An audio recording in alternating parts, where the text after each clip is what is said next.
हाय दोस्तों, आप सबका मेरे चैनल मैथमेटिक्स आइडिया पर स्वागत है। यह वीडियो इंग्लिश में भी उपलब्ध है। This video is also available in English. अगर आपको मेरे चैनल का कंटेंट पसंद आए तो please press like, share and subscribe. नीचे में दिए गए बेल आइकन को दबाएं जिससे कि आपको नोटिफिकेशंस मिलता रहेगा। अगर आप यह चैनल पहली बार देख रहे हैं तो मैं चाहता हूं कि आप मेरा पहला इंट्रोडक्शन वीडियो देखें जिससे कि आपको मेरा प्रेजेंटेशन स्ट्रक्चर समझ में आएगा। आज हम डिटेल्ड एक्सप्लेनेशन क्लास 1 पर हैं। इससे पहले हमने बेसिक्स क्लास कंप्लीट किया है। मैं आप सबसे अनुरोध करता हूं कि पहले आप जाकर बेसिक्स क्लास समझें, उसके बाद यह डिटेल्ड एक्सप्लेनेशन क्लास पर आए। तो आज का class detailed explanation 1 for mathematical induction है। चलिए आज का क्लास शुरू करते हैं। पहले आज के क्लास का कंटेंट क्या होगा। तो आज के क्लास में हम different categories of problems in principle of mathematical induction देखेंगे। ठीक है, तो देखिए n के आधार पर मैंने पहले बेसिक क्लास में यह कह चुका है कि जिस किसी प्रॉब्लम में अगर n होता है, ठीक है, जिस किसी प्रॉब्लम में अगर n होता है तो उस प्रॉब्लम को हम कहते हैं जनरलाइजेशन प्रॉब्लम। ठीक, तो उस प्रकार के जनरलाइजेशन प्रॉब्लम को सॉल्व करने में प्रिंसिपल ऑफ मैथमेटिकल इंडक्शन बहुत ही आसान होता है। ठीक है, प्रिंसिपल ऑफ मैथमेटिकल इंडक्शन क्या होता है, बहुत ही आसान होता है। तो उस n के आधार पर मैंने 11 प्रकार के क्या किया, हमने कैटेगरी बनाए हैं। ठीक है, तो ये 11 प्रकार के क्या होते हैं, प्रॉब्लम्स होते हैं। ठीक है, यही मैक्सिमम होते हैं। ठीक है, जिसमें कि सारे प्रॉब्लम्स आपके आ जाएंगे। सबसे पहला problem, n is at base constant power. n is at base constant power का मतलब क्या है, मैं आपको एक एग्जांपल देता हूं। बेसिक क्लास में मैंने उदाहरण दिया था कि पहले n नेचुरल नंबर का योग, ठीक है, sum of first n natural numbers, उसमें क्या है 1 + 2 + 3 + 4 ऐसा करके टिल n तक है। ठीक है, तो इसमें n का पावर क्या है 1, 1 का पावर 1 + 2 का पावर 1 + 3 का पावर 1 + 4 का पावर 1, ऐसे पावर जो है n का हमेशा क्या रहा है, इसमें कांस्टेंट रहा है। ठीक है, उस टाइप के प्रॉब्लम को बोलते हैं हम कांस्टेंट पावर प्रॉब्लम। ठीक है, तो ये कांस्टेंट पावर प्रॉब्लम में आ जाएगा। Sum of square of first n natural numbers like 1 square, 2 square, 3 square, 4 square, ये सब का सम। ठीक है, ऐसे टाइप के प्रॉब्लम को भी हम कांस्टेंट पावर प्रॉब्लम बोलेंगे क्योंकि इसका पावर क्या है, हमेशा 2 है। ठीक, उसके बाद n is at base variable power. अब वेरिएबल पावर का मतलब पावर जो है वो चेंज होता रहेगा, जैसे कि 3n स्क्वायर + 2n क्यूब। तो 3n स्क्वायर में n का पावर क्या है 2 है, और प्लस 2n क्यूब में n का पावर क्या है 3 है। तो वैसे प्रॉब्लम को हम बोलेंगे वेरिएबल पावर, जिसमें कि n का पावर क्या हो रहा है, चेंज हो रहा है। ठीक है, next, n involve in series and sequence. n जब एक सीरीज और सीक्वेंस में होता है, जैसे कि 1 + 3 + 5 + 7 dash dash up to 2n - 1 या 2n + 1। ठीक है, तो इस टाइप के प्रॉब्लम में 1, 3, 5, 7 इसमें क्या कॉमन है, डिफरेंस कॉमन है। जैसे कि 1 को हमने 2 से प्लस कर दिया तो हमको मिला 3, फिर 3 को 2 से प्लस करेंगे तो फिर मिलेगा 5। तो ऐसा करके इसका कॉमन डिफरेंस क्या है, 2 है। ठीक है, तो ऐसा ये क्या बना रहा है, सीरीज 1, 3, 5, 7, 9, ये क्या है, एक तरह का सीरीज है। ठीक है, तो n जब इस टाइप के सीरीज में जब इन्वॉल्व होता है तो उसको बोलते हैं हम n involve in series type of problem, series और सीक्वेंस। ठीक है। उसके बाद statement of divisibility. Statement of divisibility मतलब ऐसा प्रॉब्लम जिसमें कि हमको बताना है कि एक गिवन स्टेटमेंट जो है वो 3 से डिविजिबल होगा या 4 से डिविजिबल होगा या 5 से डिविजिबल होगा। ठीक है, तो ये है स्टेटमेंट्स ऑफ डिविजिबिलिटी। उसके बाद है a to the power of n where a is a constant. एक ऐसा स्टेटमेंट जैसे कि 3 into 2 to the power of n plus 5 into 4 to the power of n। ठीक है, अगर एक ऐसा स्टेटमेंट है 3 into 2 to the power of n plus 5 into 4 to the power of n, इसमें 2 to the power of n है और 4 to the power of n है। 2 और 4 क्या हुए इसमें 2 और 4 जो है वो कांस्टेंट हुए और पावर n कहाँ है, n पावर में है। ठीक है, n जो है वो पावर में है। तो इस टाइप के प्रॉब्लम को हम बोलते हैं a to the power of n type of problem. उसके बाद छठा कैटेगरी है n number of digits problem, जैसे कि 7 प्लस 77 प्लस 777 प्लस 7777 ऐसा करके। तो हर टर्म में क्या हो रहा है, 7 जो है वो नंबर ऑफ 7 इंक्रीज हो रहे हैं। जैसे 7 में 1 डिजिट है, 77 में 2 डिजिट है, 777 में 3 डिजिट है। तो ऐसा करके 7 जो है वो नंबर ऑफ डिजिट्स क्या हो रहे हैं, इंक्रीज हो रहे हैं। ऐसे करके कितना होगा, n टर्म्स तक होगा। तो उस टाइप के प्रॉब्लम को बोलेंगे n number of digits problem. ठीक है, फिर n इन फैक्टोरियल। फैक्टोरियल क्या होता है ये समझने के लिए मेरा परमुटेशन एंड कॉम्बिनेशन का लेक्चर देखिए। ठीक है, अभी यहां पर n इन फैक्टोरियल बोल रहा है, तो इसमें जब इस कैटेगरी के प्रॉब्लम को हम समझेंगे तो जो भी हमको फैक्टोरियल का नॉलेज चाहिए प्रॉब्लम सॉल्व करने के लिए वो हम वहां पर डिस्कस करेंगे, तो नो इश्यू विद दैट। ठीक है, लेकिन आपको डिटेल समझना है तो आप मेरे परमुटेशन एंड कॉम्बिनेशन के क्लास देखिए। तो n जो है जब फैक्टोरियल में रहे तो उस टाइप को बोलेंगे n in the factorial type of problem. उसके बाद n इन ट्रिग्नोमेट्रिक फंक्शन, कोई एक साइन या कॉस या फिर tan ऐसा टाइप के प्रॉब्लम को जिस उसमें n रहेगा। ठीक है, जैसे कि sine nx, sine n square x, उस टाइप का problem.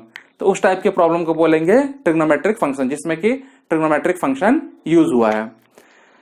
n in inequality. n in inequality का मतलब होता है कि जैसे कि हम एक लिमिट देते हैं, जैसे कि n square minus 2n plus 3 is always lesser than 3। तो लिमिट क्या है इसका, 3 है, 3 इसका सीमा है कि उससे कम ही होगा। ठीक है ना, तो उस टाइप के प्रॉब्लम को बोलेंगे हम n in inequality type of problem. फिर उसके बाद variables involve like x to the power of n। हमने यहां देखा है a to the power of n और यहां पर है ये x to the power of n। ये दोनों के बीच में अंतर क्या है, अंतर ये है कि a जो है यहां पर कांस्टेंट है, a भी 2 हो सकता है, 5 हो सकता है, 7 हो सकता है, लेकिन x to the power of n में x जो है एक वेरिएबल है। तो वेरिएबल का प्रॉब्लम कैसा होगा, जैसे कि x to the power of n minus y to the power of n is divisible by x minus y. ठीक है, x to the power of n minus y to the power of n is divisible by x minus y. ऐसा type के problem को हम क्या बोल देंगे, variables involve. ठीक है ना, इसमें वेरिएबल्स हैं। फिर उसके बाद लास्ट में हम देखेंगे सेकंड प्रिंसिपल। तो सेकंड प्रिंसिपल के आधार पर हम क्या करेंगे, इनिशियल वैल्यू जो होता है उस पर रिकर्शन प्रॉब्लम ये सॉल्व करेंगे हम इन कैटेगरी नंबर 11। तो ये है हमारे 11 कैटेगरीज। ठीक है, 11 कैटेगरीज ऑफ प्रॉब्लम। इस क्लास में हम क्या करेंगे कि पहला जो 4 है उसको डिस्कस करेंगे। सारे 11 हम डिस्कस नहीं कर सकते, वीडियो बहुत लंबा हो जाएगा। तो इसलिए हम क्या करेंगे कि पहले जो 4 हैं उसको हम इस क्लास में डिस्कस करेंगे। ठीक है, चलिए अब शुरू करते हैं हम ये 4 डिस्कस करना। मैं ये बोर्ड मिटा देता हूं, फिर हम प्रॉब्लम में जाएंगे।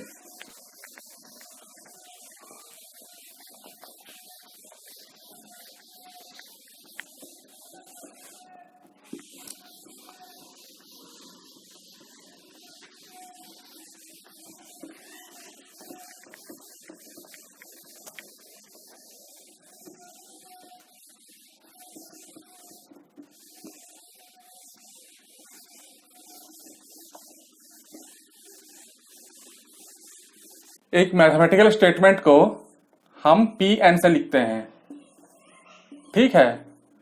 तो कांस्टेंट पावर प्रॉब्लम में हम क्या करेंगे कि हम लेंगे sum of square of first natural numbers, ठीक है।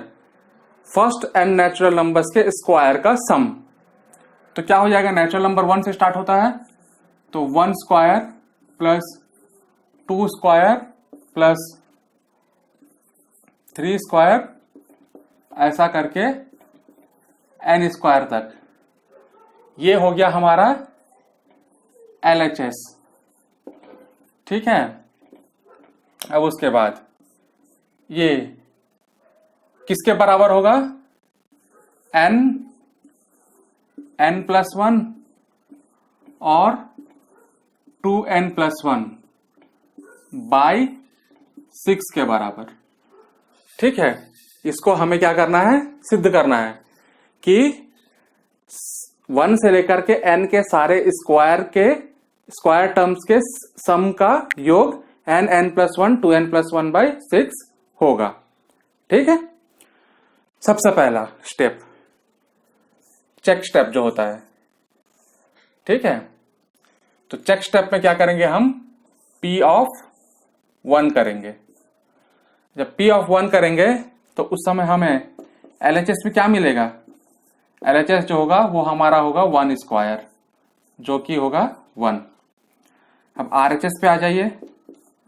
RHS पे क्या होगा, n का मान 1 है तो 1 1+1 और 2 इंटू 1+1 बाई 6, ठीक है। हमारे यहां पर क्या है, n+1 2n+1 बाई 6, तो n का मान हम 1 डाल देंगे क्योंकि ये P1 है, ठीक है, ये P1 है।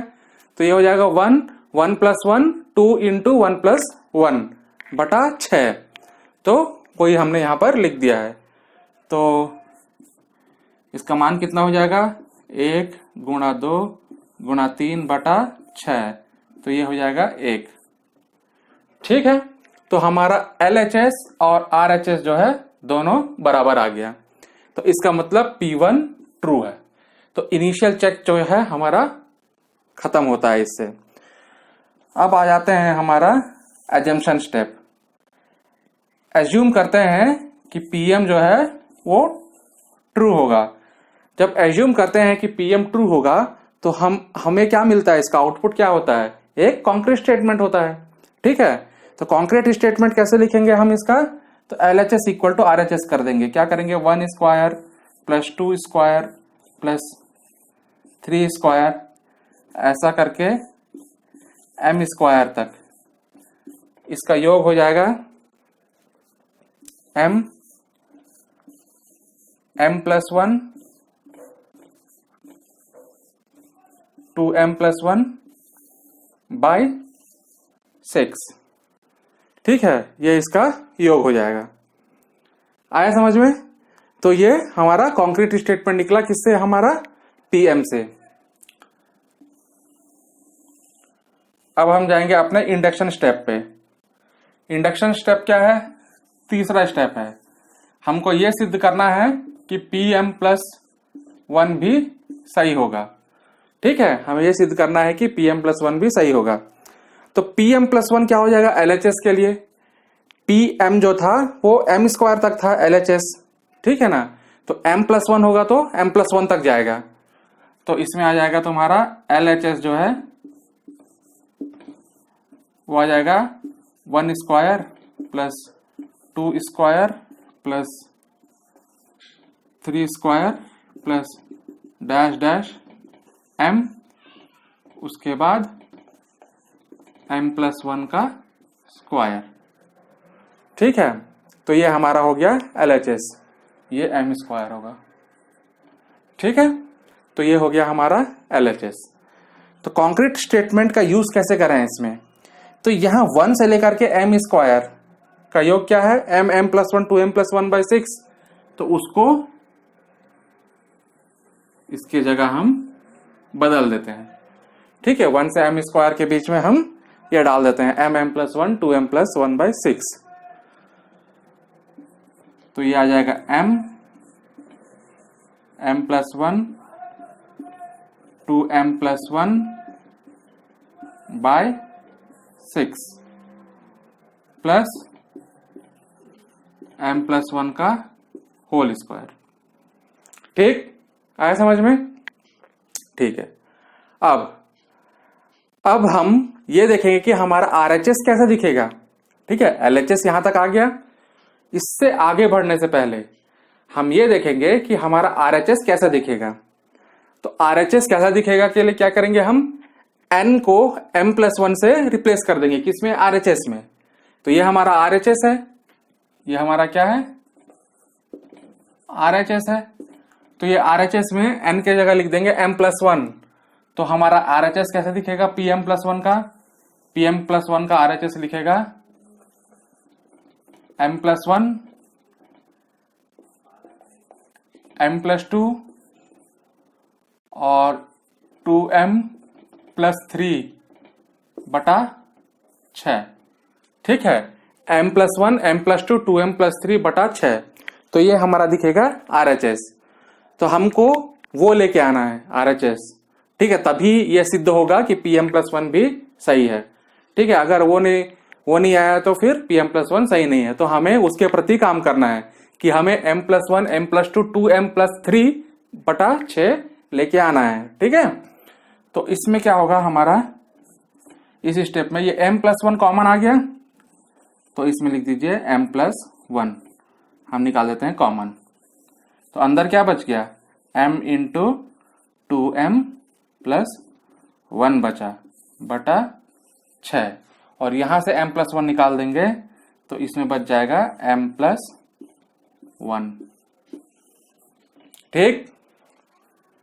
ठीक है, तो यहां पर क्या किया हमने, m+1 दोनों में कॉमन है तो हमने कॉमन निकाल दिया है।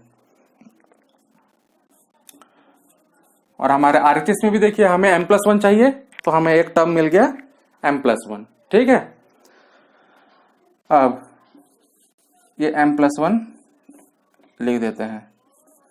यहां पर 6 को एलसीएम ले लेते हैं। ठीक है, और ये m को जो है इसके साथ मल्टीप्लाई कर देते हैं।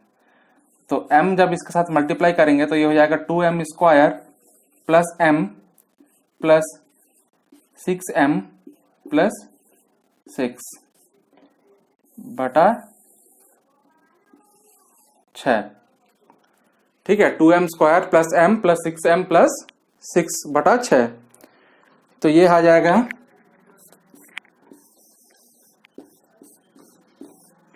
m+1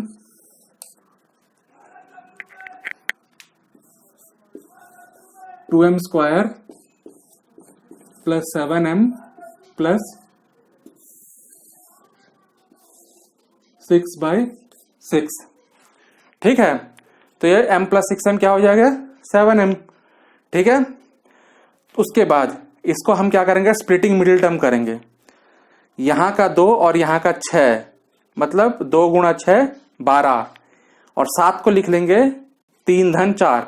क्यों 3 धन 4? क्योंकि 3 चौके 12, 6 दूनी 12 और 3 चौके 12। तो इसलिए हम इसको लिख लेंगे 2m² plus 3m plus 4m plus 6। तो इससे क्या होगा कि हमारा ये स्प्लिटिंग मिडिल टर्म बन जाएगा। तो मैं ये P1 का स्टेटमेंट को मिटा देता हूं क्योंकि खाली चेक स्टेप था, तो इसको मैं निकाल देता हूं। अब देखिए आगे हम उसको लिख लेते हैं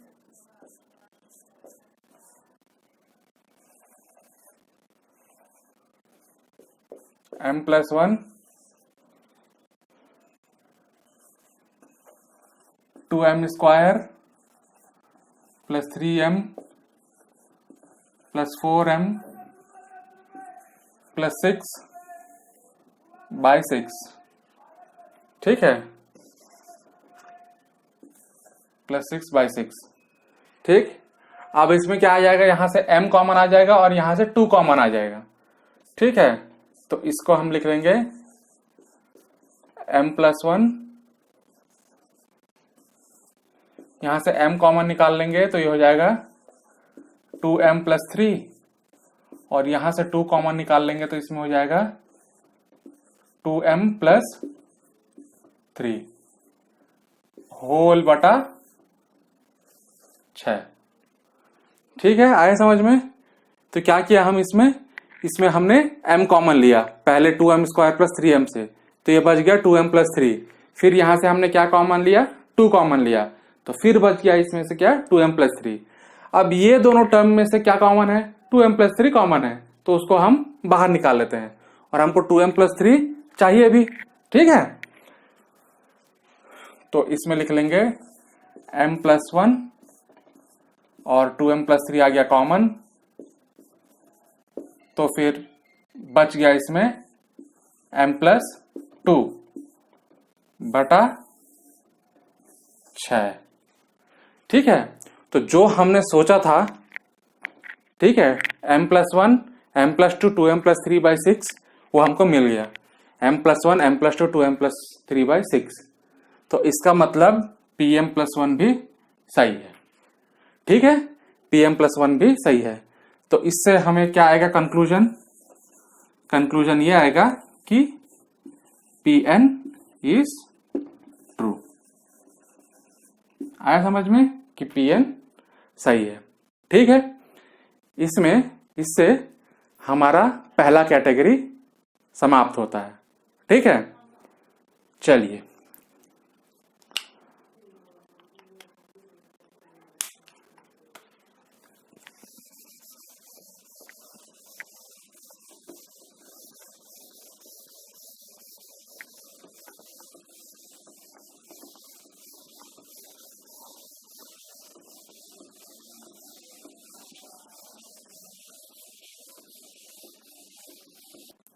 ठीक है, अब हम मूव करते हैं हमारे दूसरे कैटेगरी ऑफ प्रॉब्लम, जो कि एक वेरिएबल पावर प्रॉब्लम है। तो इसमें देखिए यहाँ n to the power of 5 है, क्यूब है, और यहाँ n का पावर 1 है, तो ये एक वेरिएबल पावर प्रॉब्लम है। ठीक है, तो इसमें क्या बोल रहा है कि n to the power of 5 by 5 plus n to the power of 3 by 3 plus 7n by 15। ठीक है, तो ये जो है, ठीक है, ये जो प्रॉब्लम है उसमें ये पूरा LHS जो है वो हमेशा एक नेचुरल नंबर होगा। मतलब n to the power of 5 by 5 plus n to the power of 3 by 3 plus 7n by 15 का सम जो है वो हमेशा एक नेचुरल नंबर होगा। ये हमें सिद्ध करना है। ठीक है, तो चलिए हम स्टार्ट करते हैं। तो सबसे पहला स्टेप क्या है हमारा, चेक स्टेप P1 का हम चेक करते हैं।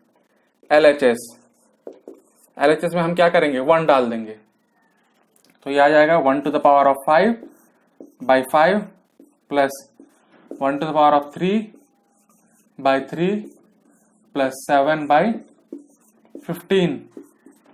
तो इसमें पूरा एलसीएम कितना हो जाएगा, 15 हो जाएगा एलसीएम। अब इसमें 5 प्लस पहला वाला टर्म में 3 हो जाएगा, 3 इसमें हो जाएगा 5 प्लस 7, तो ये हो जाएगा 15 बाई 15 जो कि हो गया 1। अब हमारा RHS क्या बोलता है, RHS ये बोलता है कि ये एक नेचुरल नंबर होना चाहिए। ठीक है, RHS बोलता है ये एक नेचुरल नंबर होना चाहिए, और हमारा LHS आ गया ये 1, तो 1 एक नेचुरल नंबर है, तो इसका मतलब RHS और LHS सही है, तो P1 जो है वो ट्रू हो गया। ठीक, अब क्या करेंगे, अब लिखेंगे हम अपना एजम्पशन स्टेटमेंट। एजम्पशन स्टेटमेंट में क्या है हमारा, PM एज्यूम करते हैं कि PM सही होगा, तो PM सही होगा तो उसमें क्या आ जाएगा, m to the power of 5 by 5 plus m to the power of 3 by 3 plus 7m by 15 is equal to, ये एक नेचुरल नंबर होगा। ठीक है, तो ये हमारा एक कॉन्क्रीट स्टेटमेंट हम लेके आएंगे, PM का एज्यूम करके कि PM सही है, हम ये एक कॉन्क्रीट स्टेटमेंट लिख लेंगे कि m to the power of 5 by 5 plus m to the power of 3 by 3 plus 7m by 15 क्या होगा, एक नेचुरल नंबर होगा। ठीक है, अब हम बढ़ते हैं अपना इंडक्शन स्टेप की तरफ।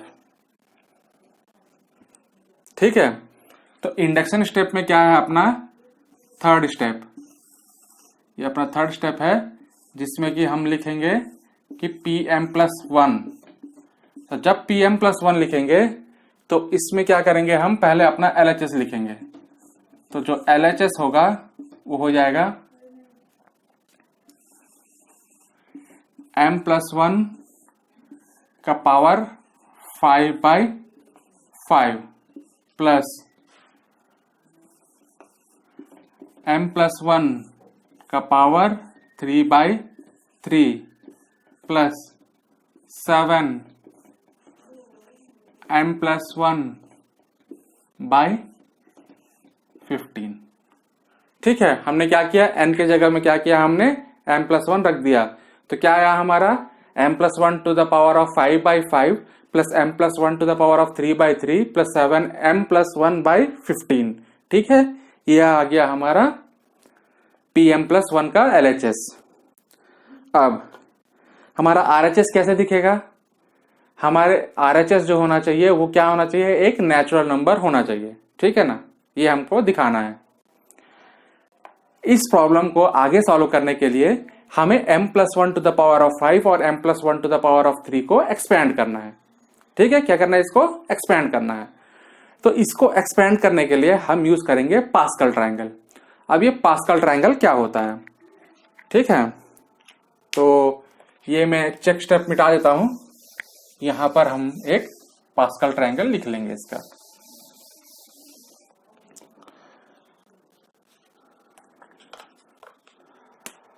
पास्कल ट्रायंगल के लिए शुरुआत हम 1 से करेंगे, फिर उसके बाद शुरुआत 1 से करेंगे, अंत भी 1 से करेंगे, फिर उसके बाद शुरुआत 1 से करेंगे, ये दोनों का योग 2 हो गया, अंत 1 से, शुरुआत 1 से, फिर ये दोनों का योग 3, ये दोनों का योग 3, फिर उसके बाद अंत भी 1 से, फिर शुरुआत 1 से, ये दोनों का योग 4, ये दोनों का योग 6, ये दोनों का योग 4 और यहाँ पर 1, अंत भी 1 से, फिर शुरुआत 1 से, ये दोनों का योग 5, ये दोनों का योग 10, ये दोनों का योग 10, ये दोनों का योग 5 और अंत भी 1 से।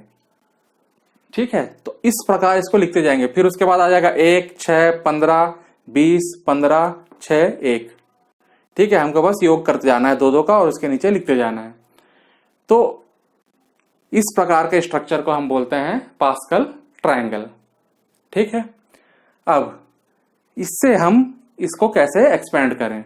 ठीक है, तो उसके लिए ये जो होता है ये पावर 0 का एक्सपेंशन होता है, ये 1 का, ये 2 का, तो हमें चाहिए ये वाला। ठीक है, ये हमें चाहिए और हमें चाहिए ये 5 का होगा और ये 3 का, तो हमें ये दोनों चाहिए, ये 5 का और ये 3 का दोनों चाहिए। तो अब एक्सपेंड कैसे करें, तो m का पावर जो है वो 5 से लेकर के 0 तक हम लिख लेंगे 5 के लिए। तो ये हो जाएगा m to the power of 5, फिर उसके बाद हो जाएगा m to the power of 4, फिर उसके बाद हो जाएगा m to the power of 3, उसके बाद हो जाएगा m², फिर उसके बाद हो जाएगा m, फिर उसके बाद हो जाएगा m to the power of 0। और ये सारे का हम क्या करेंगे, योग कर देंगे। ठीक है, ये सारे का हम योग कर देंगे तो हमें मिल जाएगा एक एक्सप्रेशन जो कि हमारा m+1 to the power of 5 का क्या होगा, एक्सपेंशन होगा। ठीक है, तो क्या करेंगे, मैं फिर दोहराता हूं, ऐसा 1, 5, 10, 10, 5, 1 जो आया पास्कल ट्रायंगल से, उसमें m का पावर 5 से लेकर के 0 तक का सब टर्म्स को एक एक के साथ मल्टीप्लाई कर लेंगे, फिर उसके बाद सारे को योग करेंगे। ठीक है, तो ये हो जाएगा m+1 to the power of 5 का एक्सपेंशन। वैसे ही इसमें क्या करेंगे, इसमें 3 से लेकर के 0 तक लिख लेंगे। तो ये m+1 का पावर 3, फिर ये 3m², फिर 3m और ये m to the power of 0, फिर सारों का योग कर देंगे। तो ये हो जाएगा हमारा m+1 to the power of 3 का एक्सपेंशन। ठीक है, चलिए हम लिख लेते हैं फिर इसको। तो m+1 to the power of 5/5 का एक्सपेंशन क्या हो जाएगा, m to the power of 5 plus 5 m to the power of 4 plus 10m³ plus 10m² plus 5m plus 1 whole divided by 5। ठीक है, ये m plus 1 to the power of 3 का expansion क्या हो जाएगा, m cube plus 3m square plus 3m plus 1 by 3। ठीक है, और ये लास्ट वाला जो है उसको लिख लेंगे 7m प्लस 7 बाय 15। ठीक है दोस्तों, तो हमने क्या किया, m plus 1 to the power of 5 का एक्सपेंशन लिख लिया, m plus 1 to the power of 3 का एक्सपेंशन लिख लिया, और बाकी 7m प्लस 7 बाई 15 जो बच गया उसको हमने लिख लिया। ठीक है, तो ये हो गया हमारा नेक्स्ट स्टेप। ठीक, अब इस कॉन्क्रीट स्टेटमेंट का हमें यूज करना है, तो उसका यूज कैसे करेंगे, तो कॉन्क्रीट स्टेटमेंट में क्या है, m to the power of 5 by 5 है, m to the power of 3 by 3 है और 7m बाई 15 है। तो उसको हमें इसमें से निकालना है, ये तीन टर्म में से। तो इसमें से निकल जाएगा हमारा m to the power of 5 by 5। ठीक है, इसको अलग कर देंगे। m to the power of 3 by 3 भी इसमें से निकल जाएगा, तो उसको अलग कर देंगे। और ये 7m बाई 15 भी हमारा इसमें से निकल जाएगा, तो उसको अलग कर देंगे। तो हमारा दूसरा स्टेटमेंट हो जाएगा m to the power of 5 by 5। ठीक है, m to the power of 5 by 5 plus m to the power of 3 by 3 plus 7m by 15। ठीक है, ये सारों को हमने अलग कर दिया। अब जो कांस्टेंट टर्म है उसको अलग कर देते हैं, तो ये आ जाएगा 1 बाई 5, यहां से आ जाएगा 1 बाई 3 और यहां से आ जाएगा 7 बाई 15। तो उसको अलग कर लेते हैं, इसको अलग कर लेंगे तो आ जाएगा हमारा 1 by 5 plus 1 by 3 plus 7 by 15। तो ये आ जाएगा हमारा जो कांस्टेंट टर्म है उसको हमने बाहर रख लिया। तो ऐसा हमने क्यों किया, ऐसा हमने इसलिए किया क्योंकि m to the power of 5 by 5 जो है वो एक फ्रैक्शन भी हो सकता है। ठीक है ना, ये नहीं बोल सकते कि m to the power of 5 जो है 5 से डिविजिबल है, ये नहीं बोल सकते m to the power of 3 भी 3 से डिविजिबल है, और 1 बाई 5 तो फ्रैक्शन है ही, 1 बाई 3 भी फ्रैक्शन है। तो जो टर्म हमको शंका है जिसके ऊपर वो एक फ्रैक्शन हो सकता है, वो सबको हमने अलग अलग ले लिया। ठीक है, बाकी टर्मों में आप देख लीजिए 5m to the power of 4 plus 10m cube plus 10m square plus 5m, इसमें 5 अगर हम कॉमन निकाल देंगे तो ये 5 और ये 5 कैंसल हो जाएगा, जिससे कि हमें खाली बचेगा m to the power of 4 plus 2m square m cube plus 2m square plus m, जो ये दिखलाता है कि ये एक नेचुरल नंबर होगा। फिर इसमें भी अगर 3 कॉमन निकालोगे तो 3 कैंसिल हो जाएगा, तो m स्क्वायर प्लस m बच जाएगा। तो इससे भी हमें पता चल जाएगा कि ये एक नेचुरल नंबर है। ठीक है, तो इसलिए हमने इसको एक अलग ब्रैकेट में लिख लेंगे। तो अलग ब्रैकेट से क्या आ जाएगा, ये एक नेचुरल नंबर आ जाएगा और यहां तक, ठीक है, ये एक नेचुरल नंबर आ जाएगा। इसको हम लिख लेंगे स्मॉल n1। क्यों ये नेचुरल नंबर होगा, क्योंकि इसमें से 5 अगर कॉमन निकाल लेंगे तो ये 5 और ये 5 क्या हो जाएगा, कैंसिल हो जाएगा। जब कैंसिल हो जाएगा तो ये एक नेचुरल नंबर हो जाएगा, ये भी एक नेचुरल नंबर हो जाएगा, क्योंकि इसमें से 3 निकालोगे और वो 3 नीचे से कैंसिल हो जाएगा, नीचे में जो 3 है उसके साथ कैंसिल हो जाएगा, तो ये भी एक नेचुरल नंबर हो जाएगा। तो ये हो जाएगा n1, ये हो जाएगा n2। तो उसको लिख लेंगे प्लस n1 प्लस n2। ठीक है दोस्तों, आया समझ में। तो ये हो गया हमारा दूसरा स्टेप का एनालिसिस। ठीक, अब उसके बाद और अब आगे क्या करेंगे, इतने को अपने कॉन्क्रीट स्टेटमेंट से हम रिप्लेस कर देंगे। ये कॉन्क्रीट स्टेटमेंट क्या बोलता है कि m to the power of 5 by 5 plus m to the power of 3 by 3 plus 7m by 15 क्या है, एक नेचुरल नंबर है। तो उसको हम नेचुरल नंबर से रिप्लेस कर देंगे।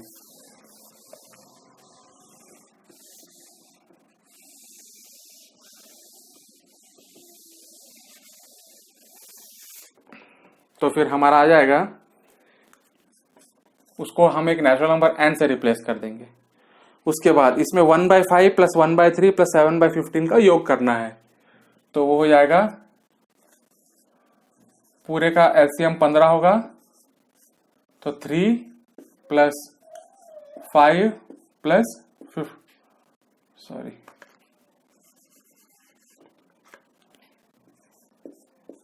7, ठीक है, plus natural number plus pure natural number. ठीक है, आया समझ में? तो ये कितना हो जाएगा 15/15, तो ये हो जाएगा 1, तो ये हो जाएगा नेचुरल नंबर प्लस 1 प्लस एक और नेचुरल नंबर प्लस एक और कोई नेचुरल नंबर। ठीक है, अब ये सारों का योग कर दोगे तो ये कुछ और दूसरा नेचुरल नंबर मिल जाएगा, जिसको बोल देंगे हम n1। ठीक है, हम उसको बोलेंगे n1। तो इससे हमें क्या निकला कि pm+1 जो है वो भी एक नेचुरल नंबर है। ठीक है, pm+1 जो है वो भी नेचुरल नंबर है, तो इसका मतलब कंक्लूजन ये आएगा कि pn इज ट्रू। ये क्या हो जाएगा हमारा, ये कंक्लूजन हो जाएगा। ठीक है, आया समझ में? ठीक, तो ये वेरिएबल पावर का कैटेगरी यहां पर खत्म होता है। अब हम तीसरे कैटेगरी पर चलते हैं। ठीक है,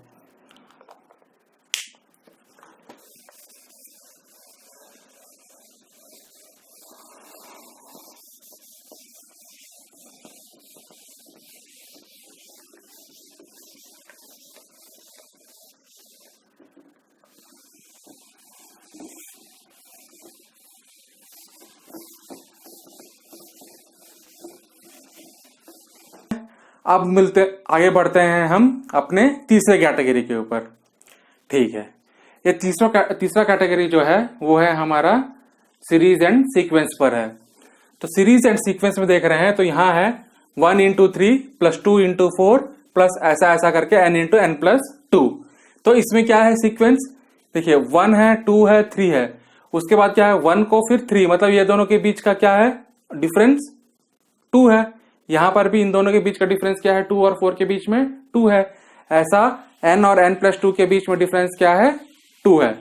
तो 1 से लेकर के पूरा n तक का नंबर है, जिसमें कि 1 को फिर 3 से मल्टीप्लाई किया गया है, 2 को 4 से, इसका मतलब जो नंबर है उससे 2 बढ़ा करके उससे फिर मल्टीप्लाई किया गया है। तो एक सीरीज है और एक सीक्वेंस के फॉर्म में है। ठीक है ना, तो 1×3 प्लस 2×4 प्लस ऐसा ऐसा करके n×n+2। इसको हमें क्या सिद्ध करना है कि इसका योग जो है वो होगा 1/6 n+1 2n+7/6। ठीक है ना, तो 1/6 n+1 2n+7 ये हमको प्रूव करना है। ठीक है, चलो तो फिर सबसे पहले हम लिखते हैं इसका चेक स्टेप, जो कि हमारा होगा P1, सबसे पहला स्टेप। तो पहले स्टेप में P1 में क्या करेंगे, हम पहला टर्म 1 ले लेंगे, तो n×n+2 में जब 1 लेंगे तो वो हो जाएगा 1×3, तो वो हो गया 1×1+2, क्योंकि अंत टर्म जो है वो क्या है तुम्हारा n और n+2 में है। ठीक है दोस्तों, तो अंत टर्म n और n+2 में है, तो n की जगह में हम क्या लिख लेंगे, 1 लिख लेंगे, क्योंकि ये क्या है पहला P1 है हमारा। ठीक, तो 1×1+2, तो ये आ जाएगा हमारा 1×3, तो ये हो गया हमारा 3, ये हो गया LHS। तो ये क्या हो गया हमारा, ये हमारा LHS हो गया। अब RHS के लिए, RHS के लिए क्या करेंगे, हम n के जगह में 1 डाल देंगे, तो 1/6 1 1+1 और 2×1+7, तो ये हो जाएगा 1/6 1×2×2×7, ये हो गया 9, तो ये हो गया 18/6, जिसका मान हो गया 3। ठीक है, तो LHS और RHS दोनों क्या हो गए, सेम हो गए, तो P1 हमारा सही है। अब हम चलते हैं दूसरे स्टेप पर, जो हमारा कॉन्क्रीट स्टेटमेंट है। तो कॉन्क्रीट स्टेटमेंट क्या है हमारा, PM है, तो हम इसको PM लिख लेंगे, तो ये आ जाएगा 1×3 प्लस 2×4 प्लस 3×5, ऐसा कर करके हमारा आ जाएगा m इंटू m प्लस 2 तक का। इसका मान कितना होगा? 1/6 m प्लस 1 और 2m प्लस 7। तो ये कॉन्क्रीट स्टेटमेंट है। तो कॉन्क्रीट स्टेटमेंट के लिए क्या करेंगे, हम n को बदल देंगे m से। ठीक है, n को क्या करेंगे, हम m से बदल देंगे। तो हमारा क्या आ जाएगा, एक ये कॉन्क्रीट स्टेटमेंट आ जाएगा। अब pm प्लस 1 करते हैं, जो कि हमारा इंडक्शन स्टेप है। तो तीसरा स्टेप क्या है हमारा, p ऑफ m प्लस 1 है। ठीक है, अब p ऑफ m प्लस 1 में हम अपना LHS लिख लेते हैं। तो हमारा LHS क्या हो जाएगा, हमारा LHS हो जाएगा 1 इंटू 3 प्लस 2 इंटू 4 प्लस ऐसा कर करके m into m plus 2 plus ये m प्लस 1 है तो m प्लस 1 टर्म्स तक रहेगा। तो m plus 1 into m plus 3। तो देखिए ये दोनों के बीच का अंतर 2, ये दोनों के बीच का अंतर भी 2। तो लास्ट टर्म तक का हमको लिखना है जिसमें कि अंतर 2 का रहे। ठीक है ना, तो ये हमने लिख लिया। उसके बाद ये जो m है इसको हम इससे बदल सकते हैं। ठीक है, क्योंकि ये कॉन्क्रीट स्टेटमेंट का हम इसमें क्या कर रहे हैं, रिप्लेस कर रहे हैं। ठीक है, तो ये आ जाएगा 1/6 m प्लस 1 2m प्लस 7। तो ये आ जाएगा 1/6 m प्लस 1 और 2m प्लस 7। ठीक है, और हमारा अंत में बच जाता है m plus 1 into m plus 3। ठीक है, हमारा अंत में बच गया m plus 1 into m plus 3। अब हम देखेंगे हमारा RHS कैसे दिखेगा। तो हमारा RHS कैसे दिखेगा उसको लिखने के लिए यहां पर हम क्या करेंगे, n को रिप्लेस कर देंगे m प्लस 1 से। तो हमारा आ जाएगा m प्लस 1 m प्लस 2 और 2m प्लस 9/6। ठीक है ना, तो ये हमारा RHS आना चाहिए pm प्लस 1 को ट्रू सिद्ध करने के लिए। ठीक है ना, अब देखिए इसमें क्या करेंगे, अब m प्लस 1 जो है वो कॉमन आ जाएगा। तो हम ले लेंगे m प्लस 1 बाहर। ठीक है, तो फिर अंदर क्या बच गया, m इंटू 2m प्लस 7। तो m और 2m प्लस 7 का गुणा कर देंगे तो यह हो जाएगा 2m स्क्वायर प्लस 7m। ठीक है, इसका बटा 6 प्लस यहाँ क्या बच गया, m प्लस 3। तो इसको लिख लेते हैं हम m प्लस 3। ठीक, अब यहाँ पर 6 LCM हो जाएगा इसका, तो वो कर लेंगे। तो ये हो जाएगा m plus 1 2m square plus 7m plus 6m, ये हो जाएगा 13m प्लस 18/6। ठीक है, 18/6। अब 18 गुणा 2 तो ये हो गया हमारा 36। और 13 को लिख लेंगे 9 धन 4, क्योंकि 9 चौके भी 36 होता है। तो इसको हम स्प्लिटिंग मिडिल टर्म कर लेंगे।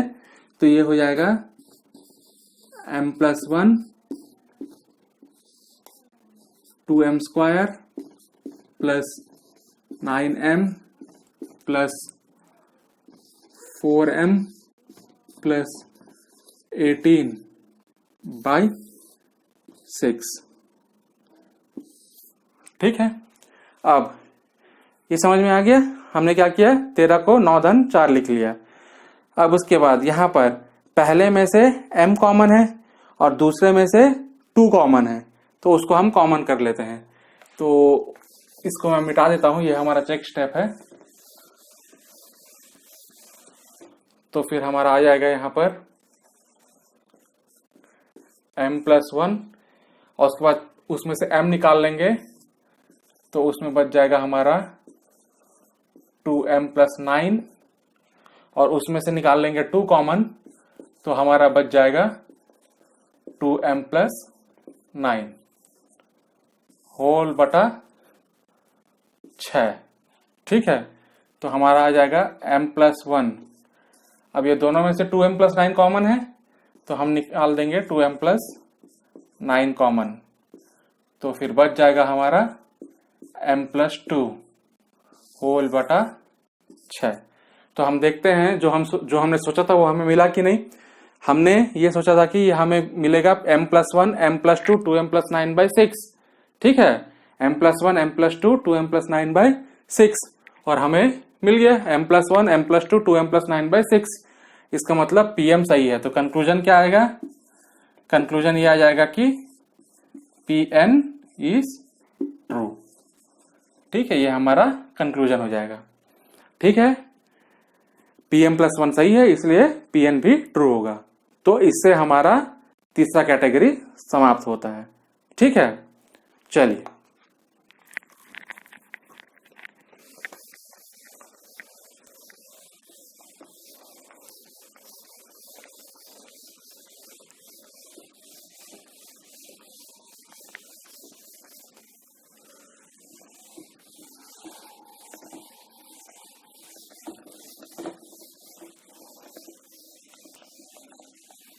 हम अब आगे बढ़ते हैं हमारे चौथे कैटेगरी की तरफ।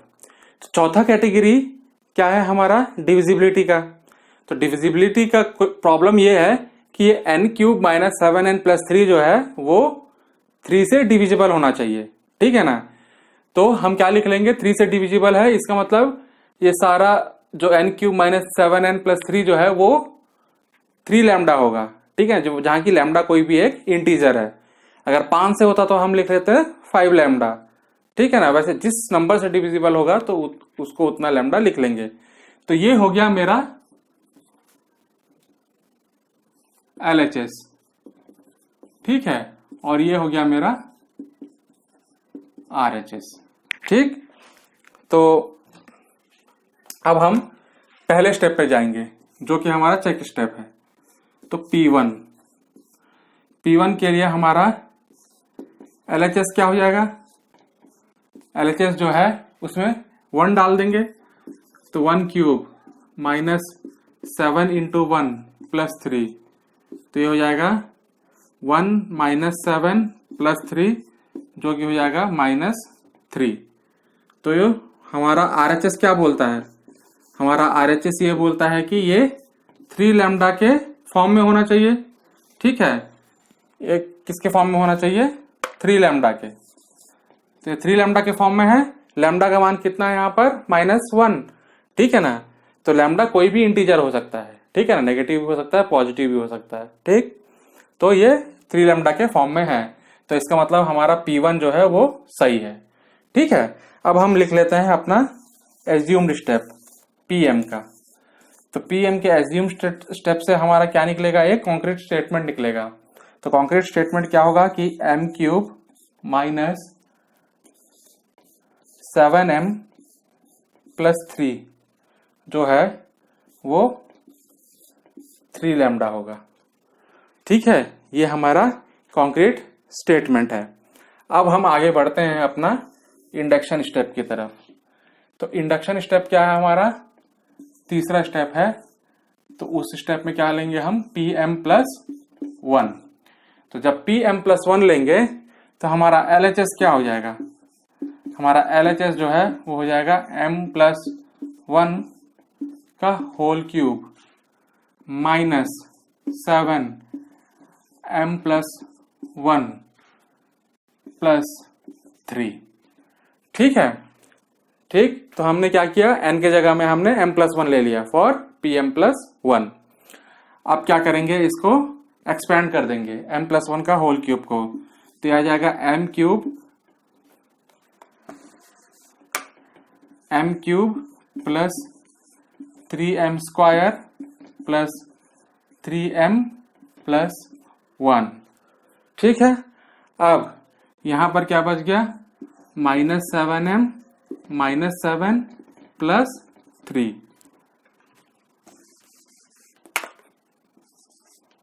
ठीक है, तो ये हमारा बच गया। अब देखिए, अब हमें ये कॉन्क्रीट स्टेटमेंट को यूज करना है। तो कॉन्क्रीट स्टेटमेंट क्या बोलता है, m cube minus 7m plus 3 जो है वो है 3 लैम्डा। तो इसमें से हम क्या निकालेंगे, m cube minus 7m plus 3 को हम बाहर निकाल लेंगे। तो हम फिर से लिख लेते हैं इसको, m cube minus 7m plus 3, मतलब मेरा ये टर्म गया, ये टर्म गया और ये टर्म गया। अब बच गए ये सारे, ये और ये, तो उसको हम अलग से लिख लेते हैं। तो जो हो जाएगा हमारा 3m square plus 3m plus 1 minus 7। ठीक है, तो हमने क्या किया, जो हमारा कॉन्क्रीट स्टेटमेंट है उसको अलग लिख दिया और बाकी को हमने अलग लिख दिया। ये सारे का सम क्या है, 3 लैम्डा है हमारे कॉन्क्रीट स्टेटमेंट से, तो इसको लिख लेंगे 3 लैम्डा। ठीक है, उसके बाद 1 माइनस 7, तो ये हो जाएगा -6, तो ये हो गया 3m square plus 3m minus 6। ठीक है, तो अब क्या हो जाएगा, इसमें से पूरे में से 3 कॉमन निकल जाएगा। ठीक है, तो जब इसमें से 3 कॉमन निकल जाएगा तो निकाल लेते हैं कॉमन। तो 3 लैम्डा प्लस 3, तो अंदर बच जाएगा m square plus m minus 6। ठीक है, तो हमारा क्या बच गया, m square plus m minus 6। अब पूरे में से 3 निकाल देते हैं कॉमन, तो आ जाएगा 3 lambda plus m square plus m minus, यहाँ पर 2 हो जाएगा क्योंकि हमने 3 कॉमन निकाल लिया है, तो यहाँ पर हो जाएगा 2। ठीक है, तो ये हो जाएगा 3 lambda plus m square plus m minus 2। ठीक है, तो 3 हमारा पूरे में से कॉमन निकल गया। अब ये m क्या है, कोई भी एक नंबर है, नेचुरल नंबर है, m भी यहाँ नेचुरल नंबर है, तो फिर ये सारा जो है ये भी एक एक इंटीजर होगा। ठीक है, क्योंकि लैम्डा इंटीजर है, m इंटीजर है, सॉरी m स्क्वायर इंटीजर है और m इंटीजर है और 2 भी इंटीजर है, तो ये बन जाएगा कोई एक 3 इंटू लैम्डा 1। ठीक है, 3 इंटू लैम्डा 1, इसका मतलब pm प्लस 1 भी क्या है, 3 से डिविजिबल है, क्योंकि pm प्लस 1 को जब 3 से डिवाइड करेंगे तो हमें क्या मिलेगा, लैम्डा 1, जो कि एक इंटीजर है। ठीक है, तो इसका मतलब pm प्लस 1 सही है। तो इससे हमारा कंक्लूजन क्या निकलेगा, कंक्लूजन ये निकलेगा कि pn इज ट्रू। ठीक है, इसके हमारा ये कंक्लूजन निकलेगा। इससे हमारा चौथा कैटेगरी का अंत होता है। ठीक है, तो अगर आपको इस वीडियो का कंटेंट पसंद आए तो प्लीज लाइक, शेयर और सब्सक्राइब करें, और अगले कैटेगरीज के लिए इस चैनल से बने रहें। Thank you.